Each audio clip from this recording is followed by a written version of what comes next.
আমরা 22 আসি নাই বাংলাদেশে। ভালো হয়ে যা, এখনো সময় আছে।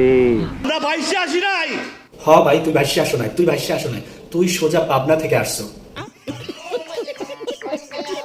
পজিশনে কি আছে? পজিশনে কি ফালতু কথা একদম কবি না। পজিশনে কি আসে যায়? একদম রাইট ভাই, পজিশন তো লাগে না। যারা পাগলা গারদ থেকে আসে তাদের পজিশনে কি দরকার? ইকবাল যারা বুক দেই তারা কখনো কোনোদিন পিট দেই না। হ্যাঁ ভাই, আমরা জানি তুই সামনে থেকে দিতে অনেক পছন্দ করো, পিছন থেকে না, সেটা জানি। ওই একশোটিতে কি আসা যায় যেখানে 18 সংগঠন সমিতি একসাথে আছে? এই ইকবল একটা থার্ড ক্লাস পরিচালক প্রযোজক। চিন্তা করেন, সাকিবের তুফানের ট্রেজার প্রকাশ পাওয়ার পর থেকে মানে পাগলা কুত্তায় কামড়াইলে মানুষ যেরকম করে সেম করে। বুঝা পাবনা থেকে চলে আসছে একজন প্রযোজক পরিচালক, সে হবে নর্মভদ্র, তার কথার মাঝে মাধুর্য থাকবে, কিন্তু সে সাকিবকে ওপেন চ্যালেঞ্জ বলে। তার ডেড বডি, সে যে এরকম মুভি বানাইছে অলরেডি তো ডেড হয়ে গেছে, ডেড বডি আমরা জানি।